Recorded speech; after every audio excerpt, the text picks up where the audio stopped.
Boa noite, meus irmãos. Queremos cumprimentar a todos e dizer da nossa alegria em tê-lo conosco nesta noite, quando estaremos dedicando ao Senhor esta cantata.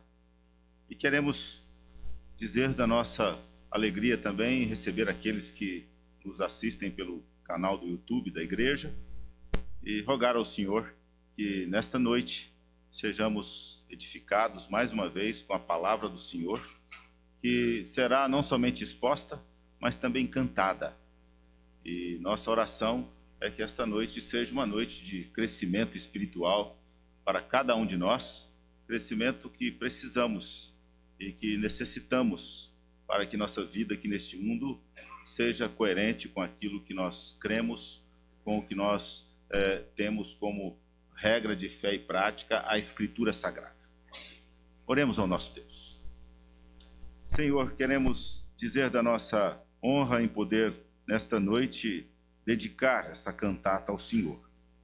Pai, nós confiamos, pois o Senhor mesmo é que providenciou a vida de cada um dos cantores, do regente e de todos os que cooperaram para que tivéssemos esta participação hoje. Queremos, Senhor Deus, rogar as bênçãos do Senhor também sobre todos os irmãos que estão aqui esta noite, aqueles que nos ouvem pelo canal do YouTube, enfim, por todos os que o Senhor mesmo reuniu para que ouvissem a Tua palavra esta noite. Queremos, Pai, pedir que o Senhor continue a nos abençoar, cuidando de nossos corações, de nossas mentes, para que nossa atenção esteja voltada para o conteúdo do que está sendo exposto e cantado. E que também aqueles que executam estas participações estejam buscando enriquecer o nome do Senhor, glorificar o nome do Senhor e a só o Senhor dedicar esta participação. Queremos, Pai, rogar que o Senhor nos ajude. É a oração que nós fazemos em nome do Senhor Jesus Cristo. Amém. Irmãos, quero convidá-los a abrirem suas Bíblias no livro do Êxodo, capítulo 12.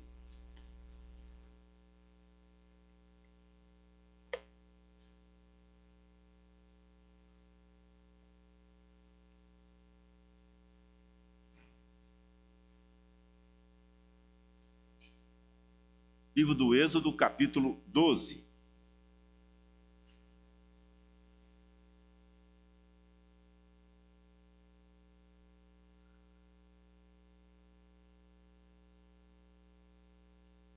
Leremos do verso 1 até o verso 12 deste capítulo.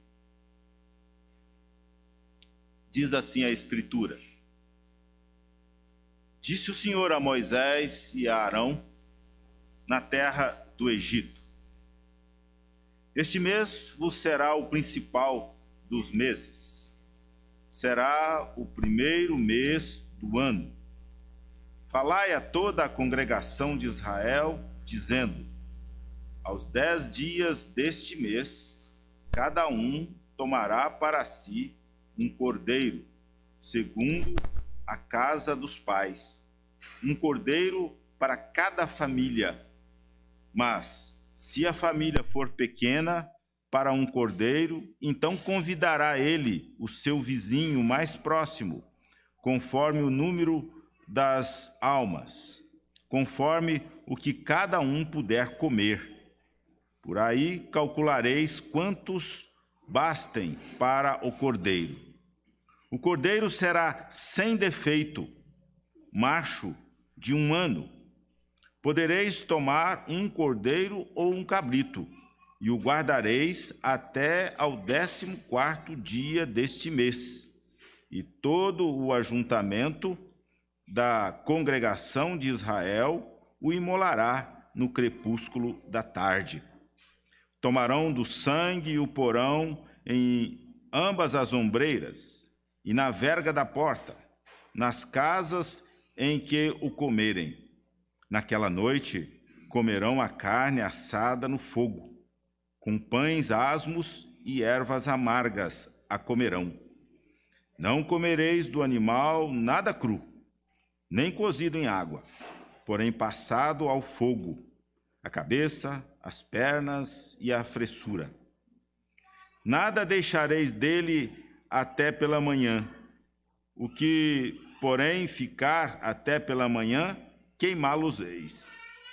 Desta maneira o comereis, lombos cingidos, sandálias nos pés e cajado na mão. Comê-lo-eis à pressa, é a Páscoa do Senhor. Porque naquela noite passarei pela terra do Egito e ferirei na terra do Egito todos os primogênitos, desde os homens até aos animais. Executarei juízo sobre todos os deuses do Egito. Eu sou o Senhor. Oremos. Edifica-nos, Senhor, com a tua palavra. Ilumina nosso entendimento para a compreensão fiel e dê-nos, Senhor, condições de aprender para crescermos na prática da tua vontade. Por isso, Senhor, rogamos que nos ajude para que o que aprendemos transformemos em modo de vida. Esta é a nossa oração, em nome do Senhor Jesus Cristo. Amém.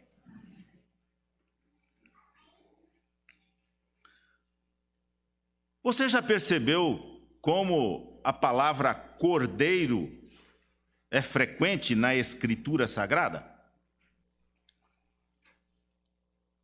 Você já percebeu como este nome é significativo no texto bíblico?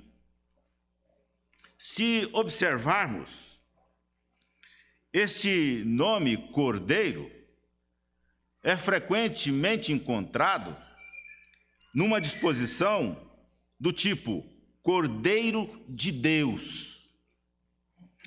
E esta expressão Cordeiro de Deus tem assumido um entendimento acerca do que este pequeno animal, este ovino, transformou-se durante a história bíblica. Este pequeno animal, simples, singelo, foi criado por Deus não só para que fizesse parte do reino animal, mas também criado por Deus para que fosse utilizado por Ele como o portador de um significado que perpetuaria pela história do universo, pela história da humanidade. Se você se lembra bem, João Batista, quando vê o Senhor Jesus e se aproxima do Rio Jordão, ele exclama no capítulo 1, verso 29 do Evangelho de João: Eis o Cordeiro de Deus que tira o pecado do mundo. E se caminharmos mais um pouco na história, e agora voltando ao passado, perceberemos o profeta Isaías no capítulo 53, numa parte que é conhecida como o Evangelho do Antigo Testamento. Encontramos lá no verso 7 do capítulo 53 do profeta, ele dizendo, descrevendo este cordeiro como o cordeiro que foi levado ao matadouro e como ovelha muda perante os seus tosquiadores. Ele não abriu a boca. Esta passagem de Isaías, do profeta, é aquela que o eunuco etíope estava lendo quando Filipe lhe prega Jesus, lá em Atos capítulo 8, versos 32 a 35. Enfim, se caminharmos para o final da Escritura, Apocalipse de João, nós encontraremos lá esta expressão cordeiro mais de 30 vezes. E esta expressão sempre é encontrada apontando para uma pessoa. Que pessoa é esta? a pessoa do Senhor Jesus Cristo.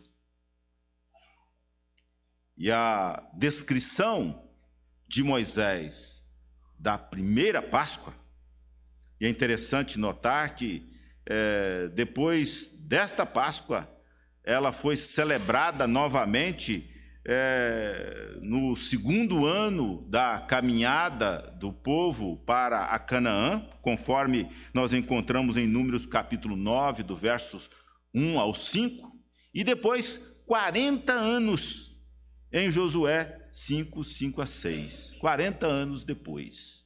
Portanto, a Páscoa tem esses 3 momentos marcados na história da Escritura, e este que é descrito aqui no capítulo 12 é o primeiro deles. Mas gostaria de considerar com os irmãos brevemente um dos poucos temas que nós encontramos aqui. E o tema que gostaria é exatamente este, que é desenvolvido por intermédio da simbologia do cordeiro. E se você observou a leitura do trecho, perceberá que existe todo um cuidado.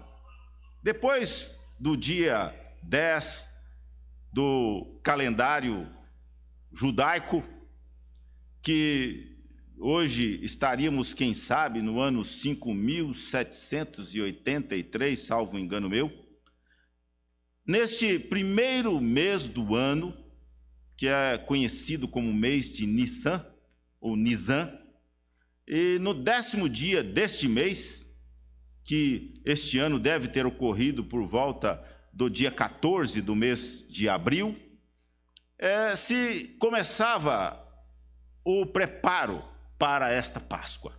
E este preparo se dava com a aquisição de um cordeiro. E este cordeiro era trazido para dentro dos lares, um cordeiro de 1 ano, que aproximadamente deveria ter aí o peso de uns 60, 70 quilos, aproximadamente.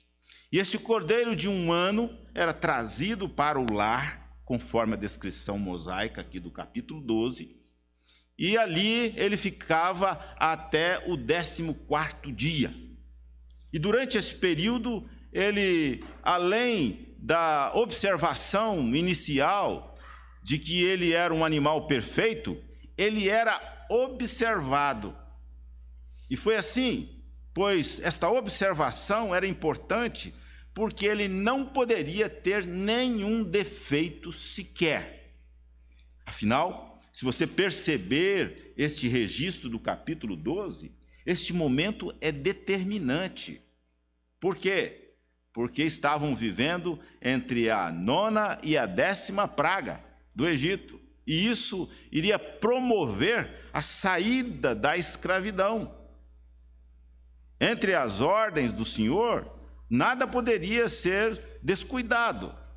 E, portanto, este cordeiro ficava na casa e sendo cuidado, examinado, e sempre aos olhos dos pais, e quem sabe como um animal de estimação das crianças, e ali durante esses 14 dias. É provável que isso tenha sido um momento muito interessante nas famílias.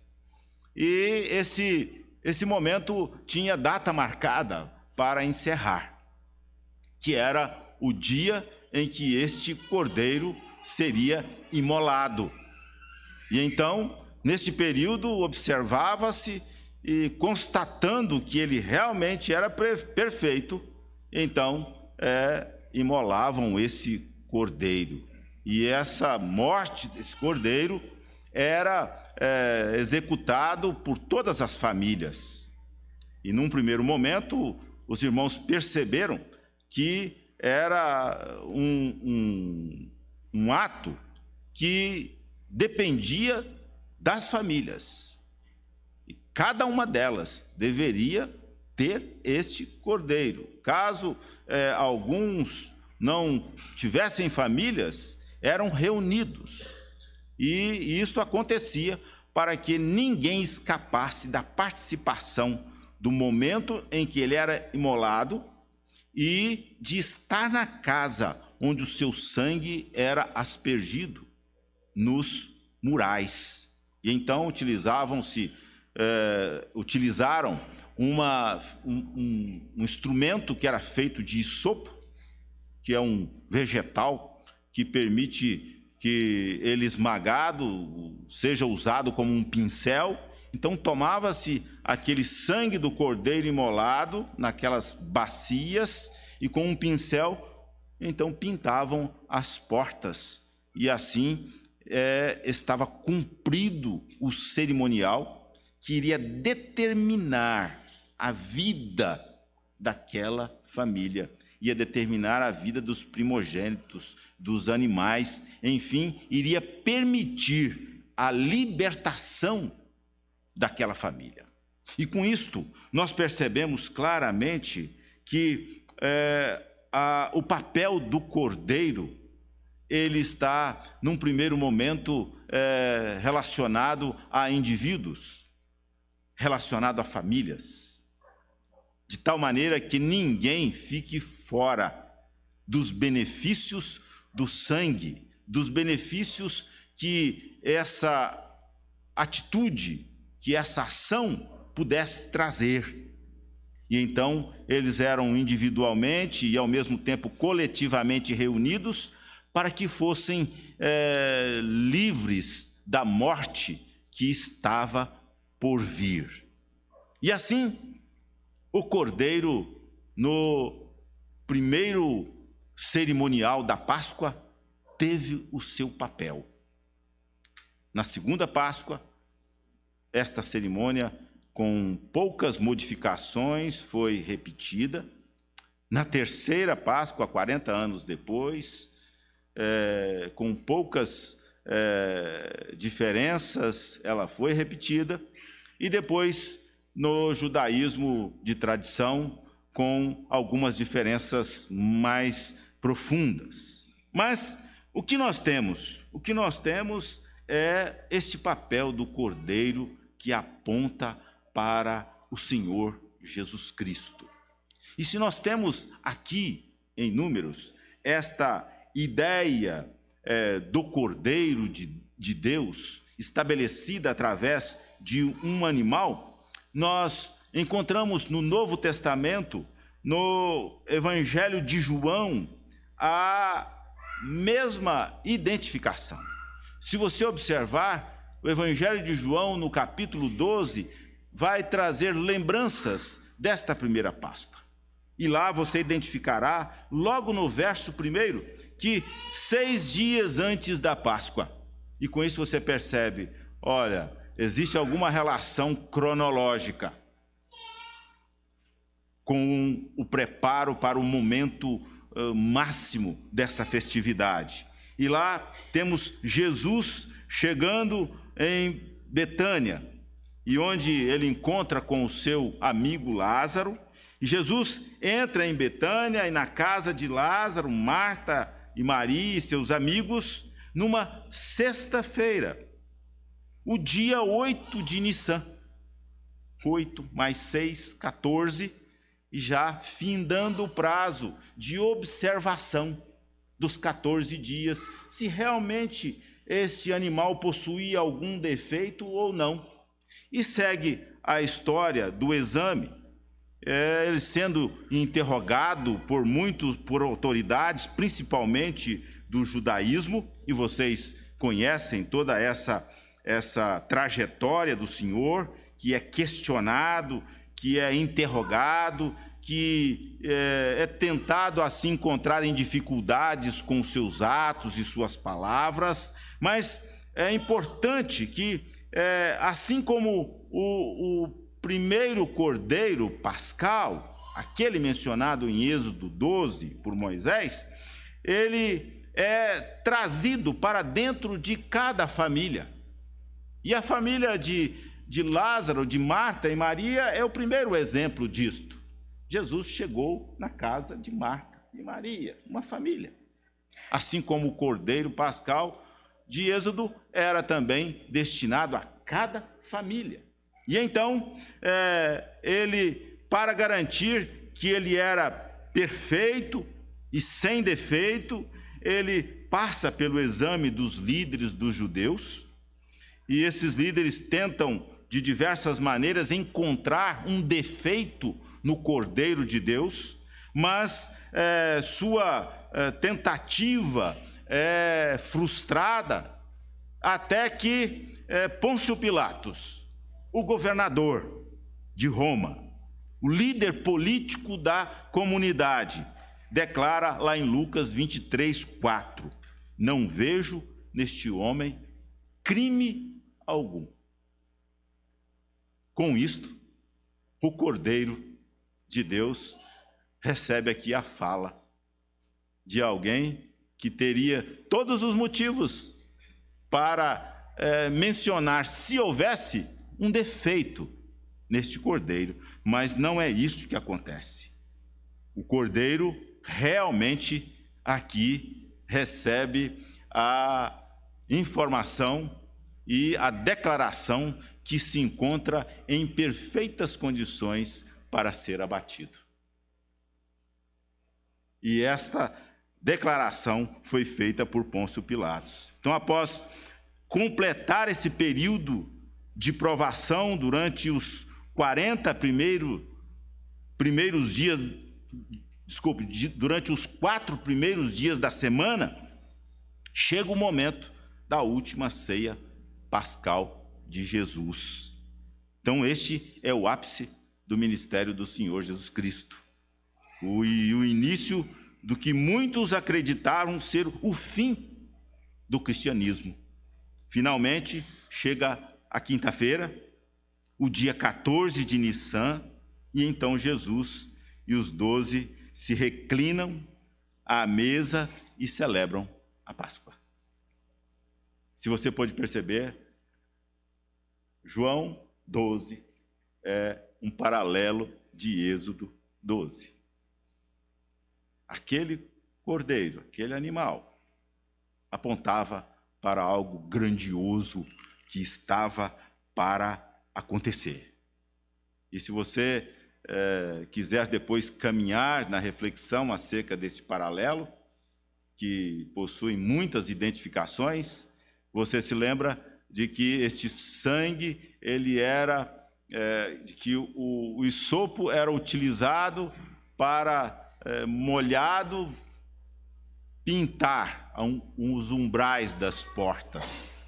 E aqui nós temos também o Senhor molhando um pedaço de pão.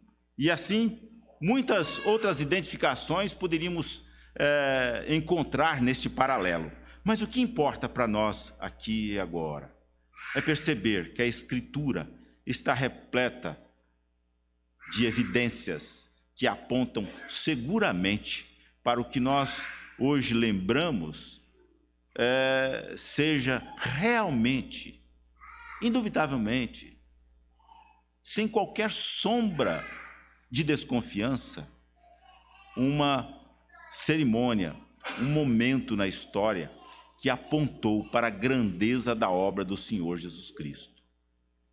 E assim, Jesus, como diz João Batista, é o Cordeiro de Deus.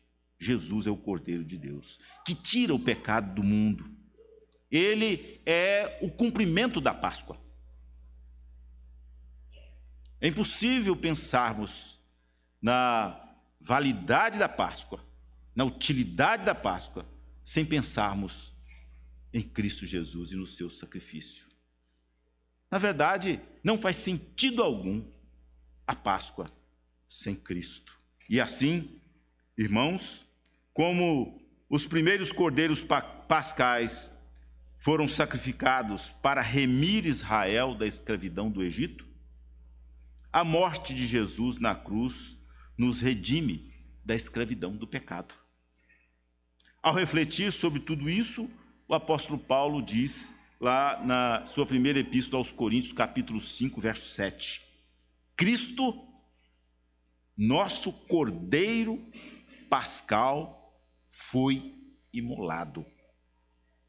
E assim, Como a primeira Páscoa foi algo muito pessoal, lembra das famílias? E os israelitas aplicaram pessoalmente o sangue dos cordeiros às portas de suas casas, nós também, mediante a fé, precisamos aplicar pessoalmente os ensinos de Cristo e da sua morte e da sua ressurreição em nossa vida. Irmãos, Cristo ressuscitou. Cristo está vivo. E esta verdade determina toda a nossa confiança na Escritura. Pensar em Cristo como um rabino, como um cidadão histórico, pensar em Cristo como um homem comum, é um grande equívoco, pois Jesus Cristo é que nos dá a absoluta segurança de que todo o que crê nele, se morrer, viverá como ele viveu. Ele venceu a morte por nós. Ele venceu a morte por todos aqueles que creem nele. Isso não pode estar ausente na nossa convicção.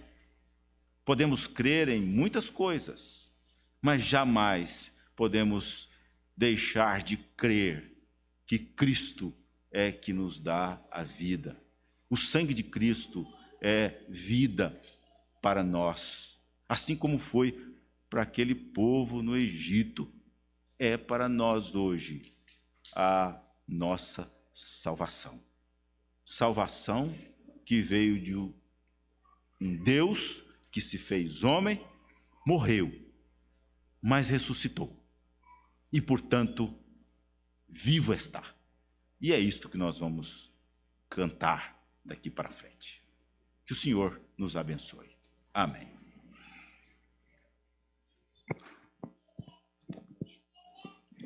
Do vazio silencioso, Deus falou e trouxe existência ao mundo. Um lugar magnífico, cheio de campos e florestas, ventos e cachoeiras, montanhas e mares. Um mundo abundante, com todas as belezas e maravilhas da vida.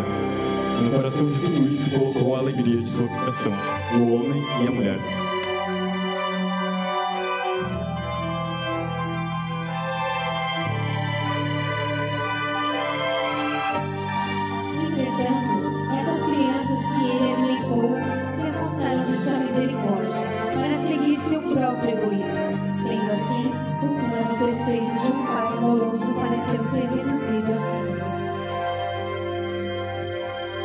Por isso, no silêncio de uma noite em Belém, Deus falou novamente, e de sua palavra nasceu de uma virgem, um bebê, que repousou na palha de uma manjedoura. Naquela noite, o calmo deserto explodiu com a glória radiante de uma luz sobrenatural e majestade de vozes celestiais. Anjos cantaram, pastores se prostraram, de todo o céu participou da celebração.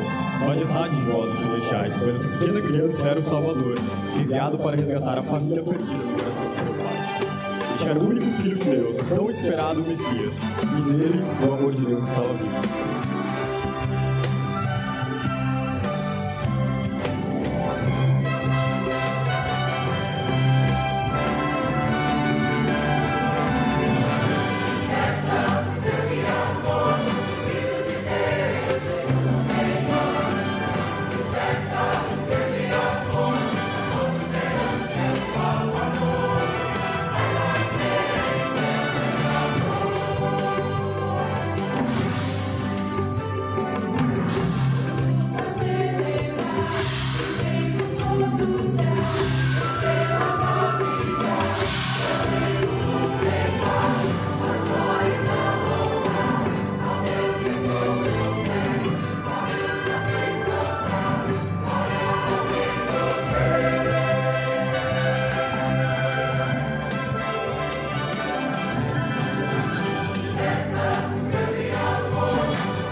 extraordinário em sua infância. Ele cresceu em uma pequena vila, em um lar amoroso. Aprendeu o ofício de carpinteiro e, como outros meninos judeus, estudou os livros da lei e dos profetas. Mas parecia haver um profundo conhecimento de Jesus, além daquilo poder ter sido ensinado ou aprendido. Havia um senso de propósito em sua vida terrena, que ficou mais forte quando se tornou um adulto. E no perfeito tempo de Deus, ele deixou sua casa a fim de viver para aquele propósito, mas antes, submisso, foi batizado. Naquele dia, quando Jesus levantou-se das águas do batismo, viu o Santo Espírito descendo sobre ele, em forma de uma pomba, e ouviu uma poderosa voz que ecoou como um trovão através do ar e do deserto, dizendo: "Este é meu filho amado, em quem tenho grande alegria."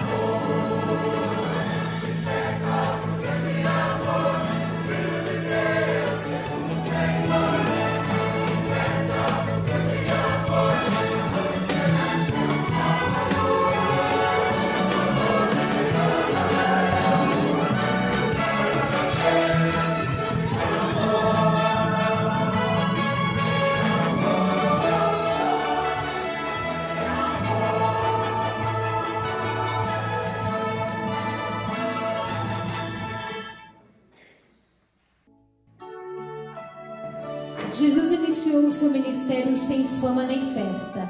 Ele simplesmente falava àqueles que o ouviam com palavras de mistério e poder. Isso. E palavras, as pessoas ouviam um chamado para a vida, mais do que uma sombra disforme de vida, mas a vida com propósito, poder e grande beleza.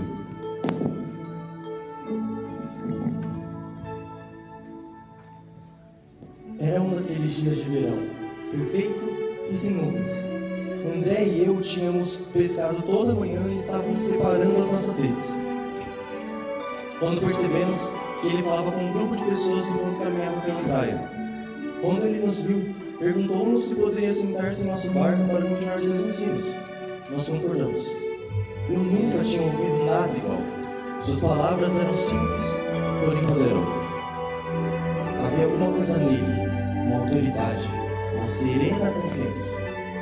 Por razões que eu ainda não entendo, quando ele nos pediu para que o seguíssemos, nós o fizemos. Não somente André e eu, Tiago e João também. Nossas famílias quiseram saber por quê. Tudo o que nós pudemos responder foi: porque ele nos pediu.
Pescadores sem pensar, mas homens seguindo.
como ele falava, mesmo que fosse para a multidão, parecia sempre que ele falava só para você. Ele nos ensinou a olhar o mundo através de seus olhos. Ele nos mostrou a graça de Deus no campo de flores e sua provisão no voo de uma andorinha. Ele tinha um jeito especial de olhar as pessoas e ver através do que elas eram, aquilo que elas poderiam ser. Todos viam uma minha inconstância, mas mesmo assim, ele me chamou de Pedro, a rocha. Algumas vezes, ele parecia ser um homem qualquer, mas de repente, ele fazia alguma coisa que nos deixava maravilhados. Uma vez, com uma só palavra, acabou a tempestade. E outro dia, ele pegou uma única cesta de pães e peixes e alimentou milhares de pessoas. Com ele, nós aprendemos a aceitar o sobrenatural e esperar o impossível, pois ele veio para tocar o coração partido, proclamar liberdade para o cativo e libertação daqueles que eram prisioneiros. Ele se importava sinceramente com todas as pessoas, suas esperanças, temores e suas missões. E enquanto tocava o nosso mundo em nome do Pai, ele fazia olhando em cada rosto, em cada coração, passo a passo, foi transformando cada um de nós. Ele é um homem puro e simples, sem vergonha de chorar. Um homem que ouvia corações aclamar. Bastava só olhar de amor, bastava ouvir sua voz, pra passo a passo transformar cada um de nós.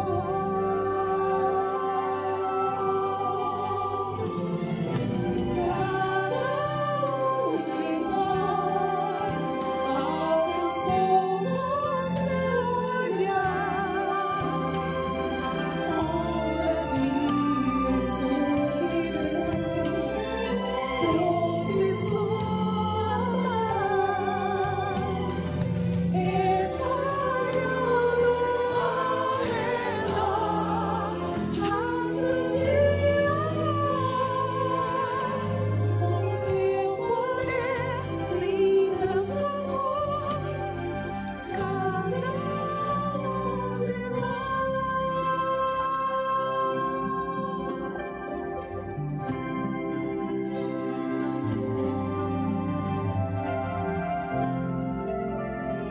Os doentes vinham a ele e eram sarados. Os surdos puderam ouvir, aos cegos foi dada a visão. Os coxos puderam andar e os leprosos ficaram limpos. Homens e mulheres solitários encontraram nele um novo tipo de amor e uma nova vida. Mesmo as crianças eram tocadas pela sua presença. Quando ele olhava para elas, via seus corações simples e cheios de fé, e sempre as recebia de braços abertos. Olhem as crianças, ele dizia para o povo: se vocês não se tornarem como uma delas, não terão parte no reino de meu Pai.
Um dia, eu vi o Senhor com as crianças e meus olhos se encheram de lágrimas, pois eu percebi de novo o milagre que Ele tinha feito em meu próprio coração. Eu estava tão cansada do mundo, tão oprimida pelo pecado, usada pelos homens e desprezada pelas mulheres, mas então encontrei a Jesus e em seu olhar eu achei amor e perdão e esperança, e através da sua cura encontrei em mim mesma um coração confiante de uma criança e um lugar para começar de novo. Alcançou com seu olhar, onde havia solidão, trouxe sua paz, espalhando ao redor, nos deixou com seu poder me transformar. Mas quando eu vi sua luz em nós, com seu poder se transformar.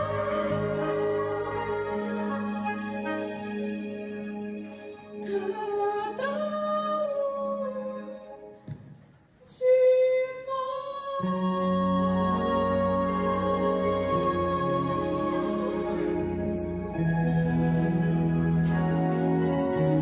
Obrigada, Jesus.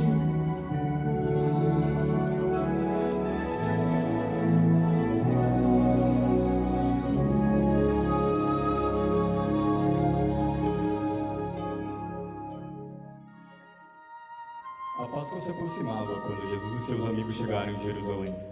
Uma multidão já tinha se ajuntado pela estrada, esperando para dar as boas-vindas ao Rabi que operava milagres, pois muitos diziam que ele era o Messias.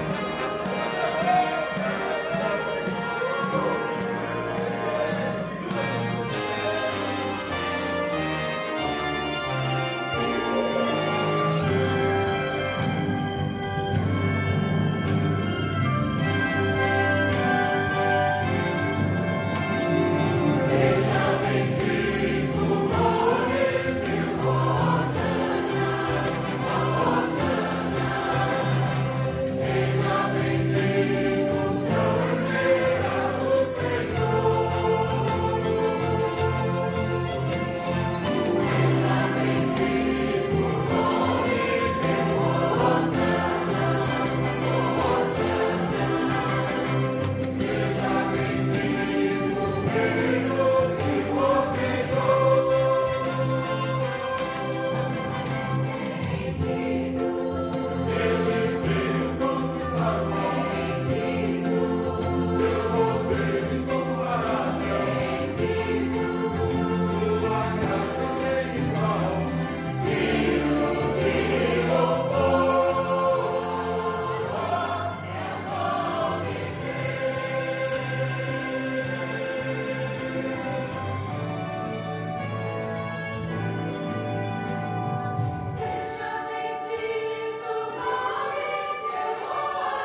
multidão se dispersando, o clima de celebração prolongou-se, mas somente Jesus sabia quão rápido os ânimos se transformariam em maldições e os gritos de louvor em acusações.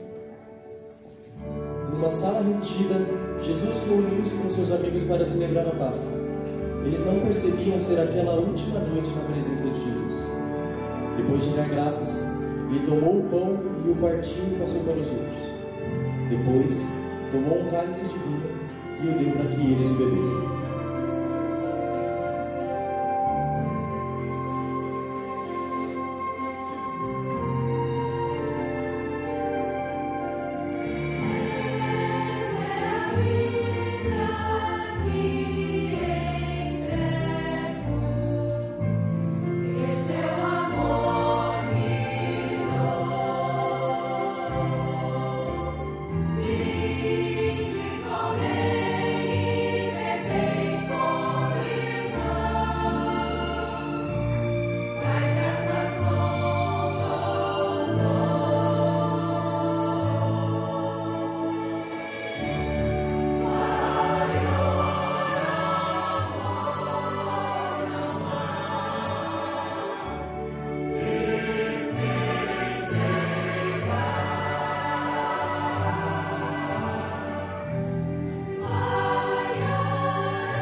Senhor, eu estou pronto agora, pronto para entregar minha vida por Ti.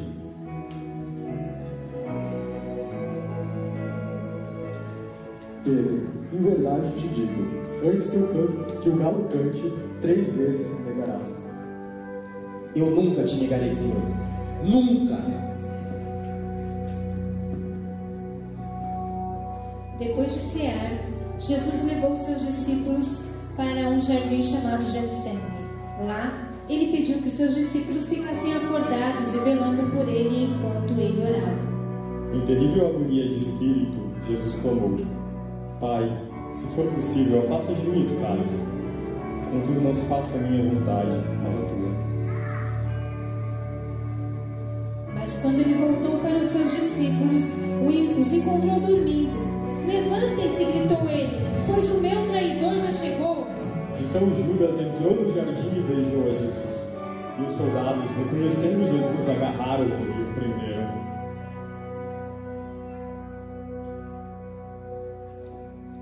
Naquele momento, tudo mudou para os discípulos. Antes, eles tinham o orgulho de serem vistos como os mais chegados do Mestre.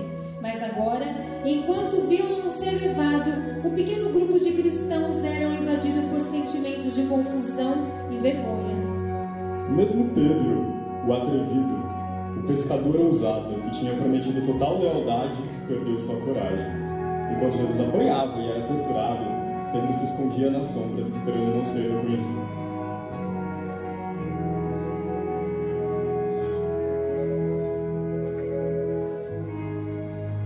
Ei, eu não te vi com Jesus, você é um de seus seguidores. Não, eu não sou não. Eu digo a vocês, este homem estava com Jesus. Mulher, você está enganada. Eu nem mesmo conheço o homem. Eu posso dizer pelo seu jeito, você é um deles. Você não sabe o que disse. Eu juro que nunca encontrei com este homem.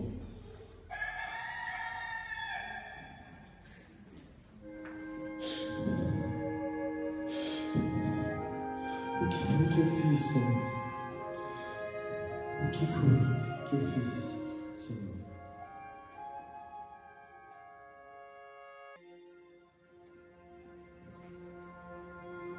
Nas horas seguintes, Jesus foi seguidamente questionado por Pôncio Pilatos e Herodes.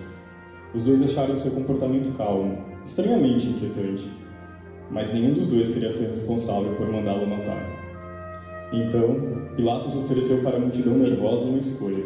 Ele libertaria Jesus ou um assassino chamado Barrabás. Mas a multidão escolheu a Barrabás. E Jesus, que vocês chamam de Messias? Perguntou Pilatos. Crucificai-o, eles gritavam. Pendurem-no numa cruz.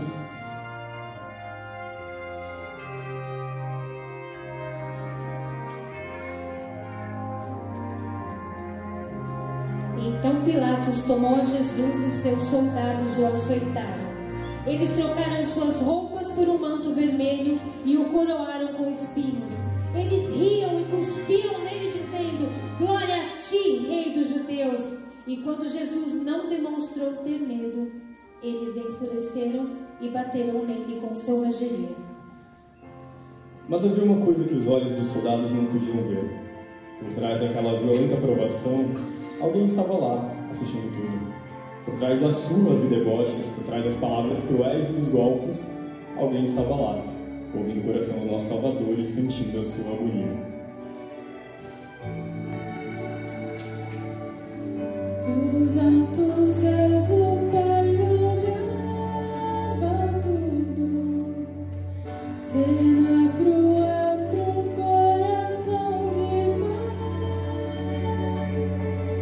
com risos e deboches o feriam, tamanha dor sentiu o Pai.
Deus viu a cruz que Cristo levaria por ruas cheias de gente a gritar.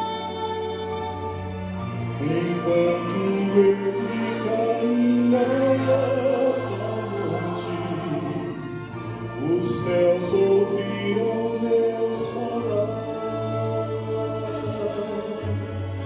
Não sabeis, Este é meu filho, este é meu filho que coragem e tanta dor. Eu sinto vê-lo sofrer. escolhi mesmo assim, Eu poderia libertar-o,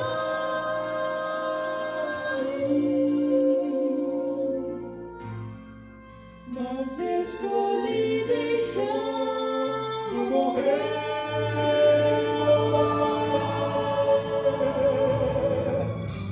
Não sabeis que esse é seu corpo e sangue,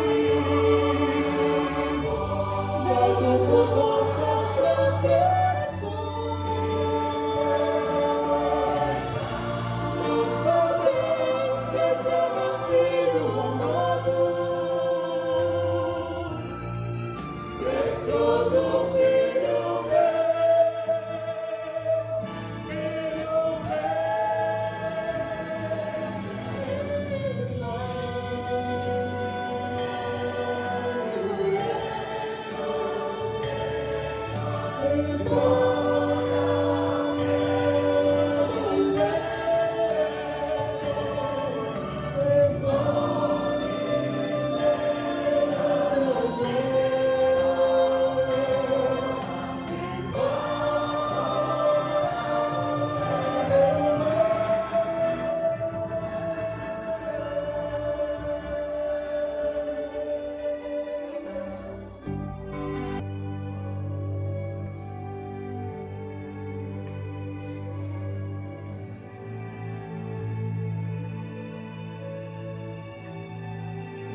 Veja o Deus da glória dando um Salvador. Veja tudo quanto fez, profundo amor. Veja o bebezinho calmo a dormir. Veja Cristo ao Calvário caminhar por mim.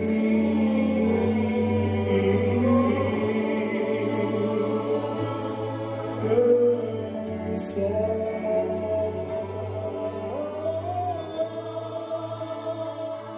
foi meu pecado que te prendeu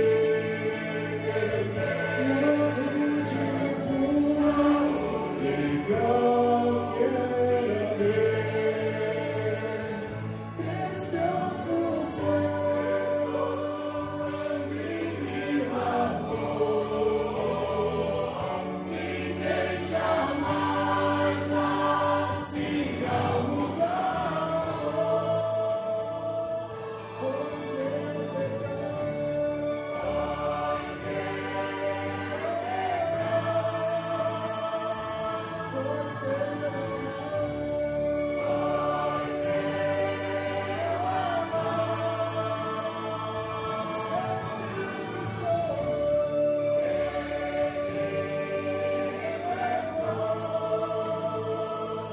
glória ao Senhor.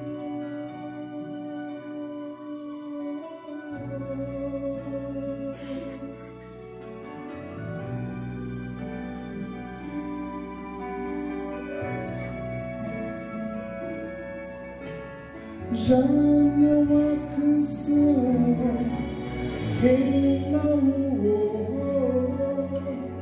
Veja Cristo suportar insuportável dor. Coração partido jamais pensou em si. Veja o rei que se entregou da tumba a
Senhor Jesus, nós te adoramos, pois tu és o Senhor da vida.